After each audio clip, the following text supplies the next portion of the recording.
Hi అందరికీ. అందరూ ఎలా ఉన్నారు? నేను దీన్ని షార్ట్ వీడియోలాగా పాటలు పాటలుగా అప్లోడ్ చేద్దాం అనుకున్నాను. మళ్ళీ మీకు అంటే ఫ్లో మిస్ అవుతారని ఇలా పెద్ద వీడియో తీసి పెడుతున్నాను. ఆ, కొంచెం లెంత్ ఉన్నా మీకు ఇంట్రెస్ట్ ఉంటే చూడండి అబ్బా. నా లైఫ్లో జరిగిన ఒక అది ఎలా చెప్పాలా నాకు తెలీదు. మా ఆయనకి ఏమో నా మీద పెళ్ళికి ముందే కోపం వచ్చిన అది సిచ్యువేషను. మా ఆయన వాళ్ళ ఫ్రెండ్ అవాక్ అయిన సిచ్యువేషన్ అనమాట. అది మీతో పంచుకోవాలనుకుంటున్నాను. దానికన్నా ముందు స్టోరీలోకి వెళ్ళే ముందు మా సిస్టరు అన్నిటికీ ఒకే ఫేస్ ఫీలింగులు పెడుతున్నావు, ఫేస్ ఫీలింగులు మార్చు అనింది సిస్టరు.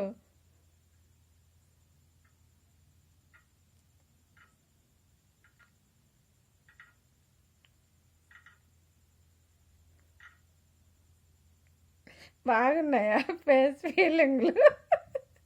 ఇంతకన్నా ఫేస్ ఫీలింగులు పెట్టడం నాకు రాదు.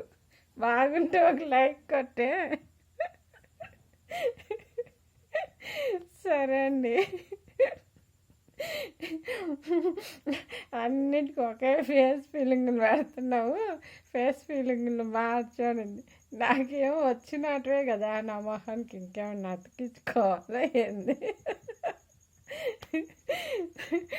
సరే అండి, స్టోరీలోకి వెళ్ళిపోదాం.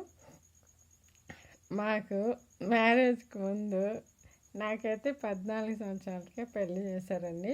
మా ఆయనకేమో పెళ్ళి వయసు 21 సంవత్సరం. మాకు మ్యారేజ్కి నిశ్చితార్థం అయిన తర్వాత 45 రోజులు తర్వాత మ్యారేజ్ ఫిక్స్ చేశారనమాట. అంటే నిశ్చితార్థం చేసిన తర్వాత 45 రోజులకి మా పెళ్ళి ముహూర్తం. అయితే ఇంకా ఈ 45 రోజుల్లో మా అమ్మ వాళ్ళ ఇంటికి వెళ్ళడము, అంటే మా అమ్మ వచ్చి మా ఆయన వాళ్ళ ఇంటికి వెళ్ళి అప్పుడు పలకరిస్తూ అట్లా వచ్చేది. మా ఆయనేమో మా ఇంటికి వచ్చేవాడు అనమాట. అట్లా కొంచెం క్లోజ్ ఏర్పడింది మాకు. కొంచెం అండి, ఎక్కువ కాదు. అంటే మాటలు ఇలా నేను మొదలే వాయడి ఒకటే లడ మాట్లాడుతుంటాను. అట్లా కొంచెం భయము జంక్ అనేది పోయి కొంచెం మాటల్లో కొంచెం క్లోజ్నెస్ అంతవరకే అండి. అలా ఉన్నామన్నమాట. సరే, దగ్గరకు వచ్చినప్పుడు వెడ్డింగ్ కార్డ్స్ కొట్టిస్తారు కదా. కొట్టించినప్పుడు అమ్మాయి వాళ్ళు ఫస్ట్ అబ్బాయి వాళ్ళకి ఇవ్వాలంట, అబ్బాయి వాళ్ళు వచ్చి ఫస్ట్ అమ్మాయి వాళ్ళకి ఇవ్వాలంట. సరే అని ఆ వెడ్డింగ్ కార్డ్స్ తీసుకొని మా ఇంటికి వచ్చాడు. ఎవరు? మా ఆయన వాళ్ళ ఫ్రెండ్. మా ఇంటికి వచ్చే సమయానికి నేను మా ఇంట్లో లేను, మా అమ్మ ఉంది. పక్కనే మా పెదమ్మ వాళ్ళ ఇల్లు ఉందనమాట. మా అక్క ప్రెగ్నెంట్, మా పెదమ్మ కూతురు. ఆ రోజు ఆమెని, అంటే ప్రెగ్నెంట్ 9వ నెల ఏమనుకుంటాంకి, ఇంకా ఆమెని టెస్ట్కి తీసుకొని వెళ్ళడానికి మా పెదమ్మ, నేను, మా అక్క ముగ్గురు రెడీ అవుతూ ఉన్నాం అనమాట. నేను రెడీ అయ్యి వాళ్ళ ఇంటికి వెళ్ళాను, వాళ్ళు రెడీ అవుతూ ఉన్నారు. ఇంక రెడీ అయితే మేము హాస్పిటల్కి వెళ్ళి అలాగే మధ్యాహ్నం సినిమా ప్లాన్ కూడా వేసుకొని ఉన్నాం అనమాట. సరే, వాళ్ళ ఇంట్లో నేనున్నాను, వెళ్ళిపోయాను రెడీ అయ్యి.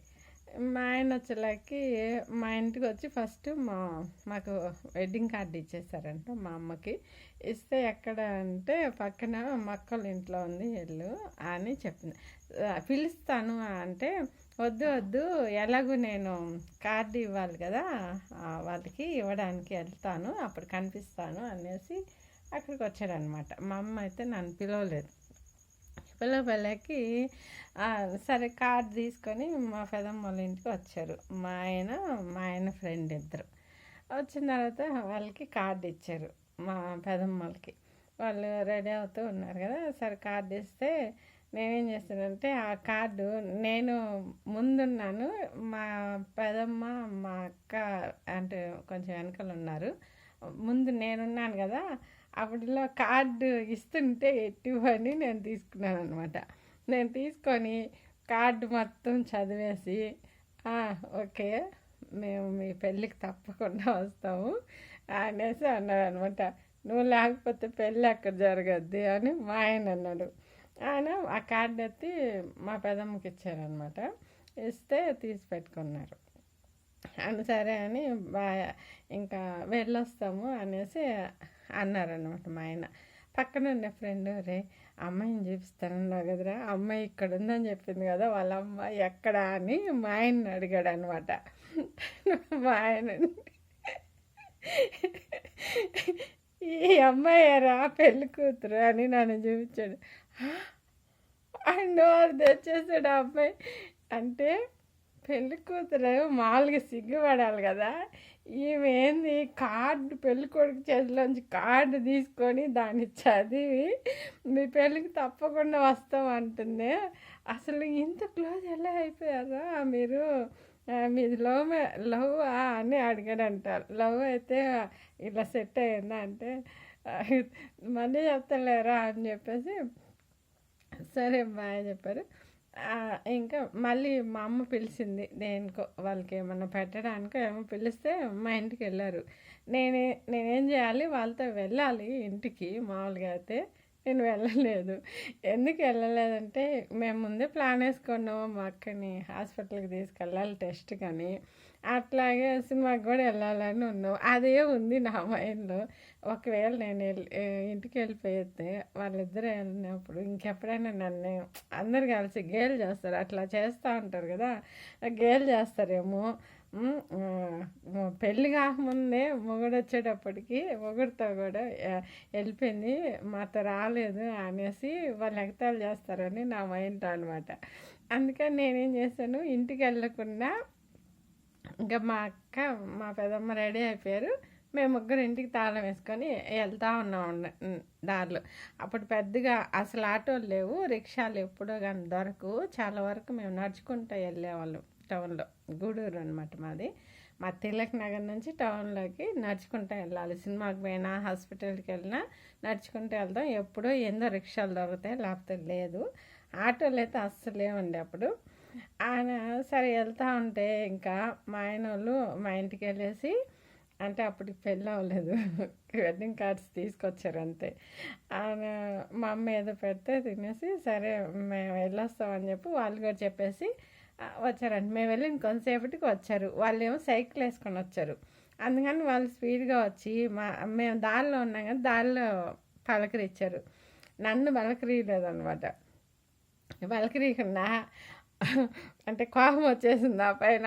అంటే చూడు లెక్క లేకుండా నేను వచ్చుంటే కూడా నన్ను వదిలేసి వాళ్ళతో కూడా వెళ్ళిపోతుంది అని గురు అని కోపం వచ్చేస్తున్నది. కానీ బయట పడకూడదు కదా.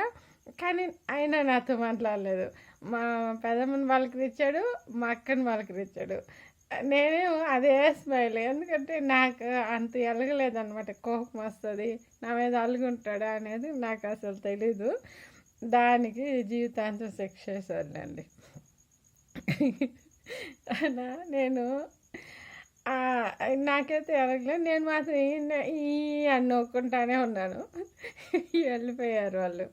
వెళ్ళిపోయిన తర్వాత ఇంకా మేము మా అక్కని తీసుకొని హాస్పిటల్కి చెక్ చేయించుకొని సినిమాకి చూసుకొని కూడా మేము ఇంటికి వచ్చేసాం. ఆ తర్వాత మా అమ్మ నేను ఒకసారి రావాల్సింది నువ్వు ఇంటికి, వాళ్ళ ఇంటికి వచ్చినప్పుడు తర్వాత ఎల్లుండొచ్చు కదా అంటే, అప్పటికి టైం అయిపోయింది కదా అందుకని వెళ్ళిపోయాము అన్న. సరేలే అని గుమ్ముగా.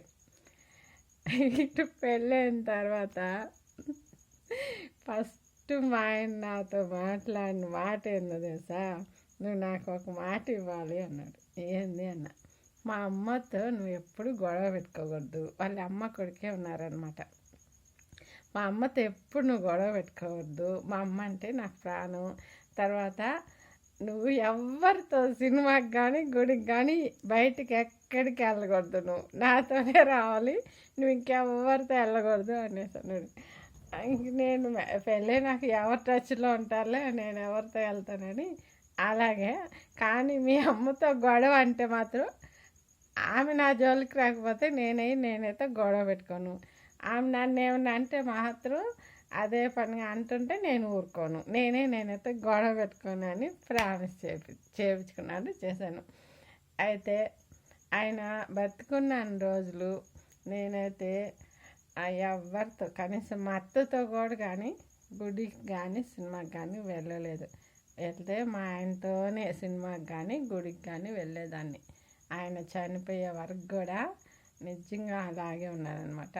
ఒక్కసారి మా ఆయనతో వెళ్ళడానికి కూడా నాకు చిరాకేస్తుంది. ఎందుకంటే ఇంట్లో బోలెడు పనులు, కట్టెల పొయ్యి మీద వంటలు చేయాలి, 3 రకాలు వండాలి, ఆ 2 పూటలు వండాలి, 2 పిల్లల్ని చూసుకోవాలి, మా అత్తమ్మకి అన్నీ చేయాలి. అట్లాంటప్పుడు చాలా చిరాకేస్తుంది. నాకు టైం కూడా సాలదు, ఈయన ఎందుకు పిలుస్తాడు సినిమాలకి అనుకునేదాన్ని నిజంగా. పండుగలు అట్లాంటప్పుడు గుడికి వెళ్ళేదాన్ని. ఎప్పుడైనా శుక్రవారం శనివారం అయితే అట్లా గుడికి వెళ్ళి ఇట్లా వచ్చేవాళ్ళం అనమాట. ఇదండి మా ఆయన పెళ్ళికి ముందే నా మీద అలిగిన సిచ్యువేషను, వాళ్ళ ఫ్రెండ్ అవాక్కైన సిచ్యువేషన్ అనమాట ఇది. బాయ్, ఉంటానండి. Thank you for watching. మా వీడియో కానీ నచ్చితే దయచేసి సబ్స్క్రైబ్ చేసుకొని ఒక లైక్ కొట్టండి అబ్బా, షేర్ చేయండి అబ్బా. Bye bye. Thank you for watching. ధన్యవాదాలు.